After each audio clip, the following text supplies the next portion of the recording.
Have you ever wondered why Oregon Health and Science University, our city's most important hospital and largest employer, sits in a web of winding roads atop a 400-foot-high hill? The answer: it was a complete accident. In 1880, Oregon Railway and Navigation bought 360 acres from a crude survey map, sight unseen, near a budding city of Portland. The company wanted to build a train switching station. Small problem. It was atop Markham Hill, a place too steep for trains to climb. 24 years later, while moonlighting for the railway company, the dean of the University of Oregon's medical school, Dr. Kenneth McKenzie, had an idea. Why not give some of the useless land to the university for a new medical school? The school hired architect Ellis Lawrence to design a kind of acropolis of healing in the fresh air atop the hill in a clearing in the woods. But what quickly happened was something closer to the old spiritual, them bones. Connected to your foot bone, and your foot bone connected to your ankle bone. After the medical school built its first two buildings, Multnomah County joined the Hilltop Club and built a hospital. Soon, the Dornbecker Children's Hospital joined the gang, and soon after that, the feds arrived and built a veterans hospital.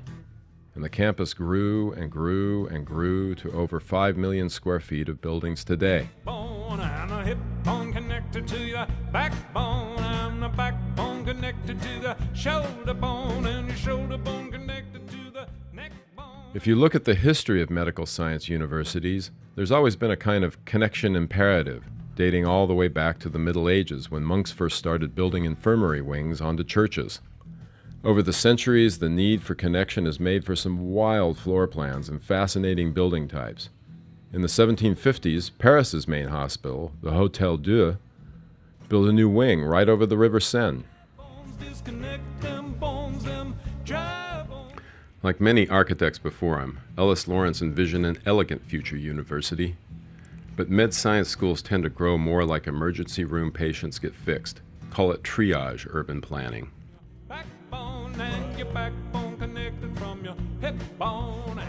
Since the flat sites ran out on Markham Hill, every new building has required major excavation, anchoring, and all manner of construction gymnastics. And often, the crews have found surprises in the hill's crumbled basalt. Look closely at the university's medical research building, for instance. Constructed in the 60s, the bottom two floors have no windows. That's because the contractor hit bedrock sooner than expected. And rather than blast, the university simply let the basement be the ground floor. It was, after all, just for lab animals. In the end, there's a kind of strange elegance to OHSU's 90-year battle with Markham Hill. Despite all the vertical challenges, you can reach more than half of the campus's 34 buildings without even going outside, via what is known as the 9th floor, a level series of interconnected hallways and lots of sky bridges, the most visible of which is the VA Bridge, the longest suspended pedestrian bridge in North America. In fact, the entire Dornbecker Children's Hospital is a bridge, just like Paris's Hôtel Dieu was. In 2007, OHSU made its boldest new connection. In a partnership with the city, the university built an aerial tram. The 9th floor up on the hill is where the tram connects, and from there it flies 3,000 feet to a budding new urban neighborhood, more than 20 acres of land OHSU owns next to the Willamette River. OHSU built its first south waterfront building, the Center for Health and Healing, right next to the tram. Soon, the Center for Collaborative Life Sciences will open just a few steps away, and eventually around it, an entire waterfront campus will rise.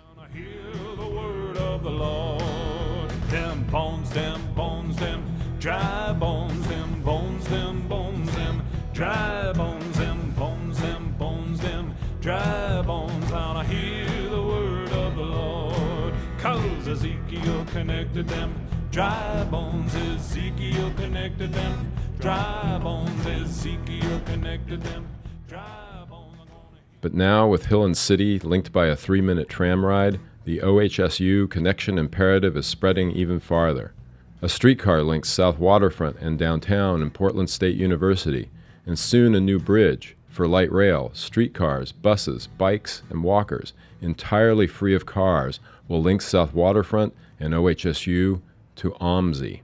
And OMSI too has plans to grow. And a hip bone connected from your thigh bone, and your thigh bone connected from your knee bone, and your knee bone connected from your leg bone, and your leg bone connected from your... And so, in a sense, you could say, or you could sing, the 9th floor is connected to the tram is connected to South Waterfront, and South Waterfront is connected to PSU, OMSI, and the future of research, education, and good urbanism in the city of Portland. Thanks for listening. 'Cause Ezekiel connected them dry bones, Ezekiel connected them dry bones, Ezekiel connected them dry bones. I'm gonna hear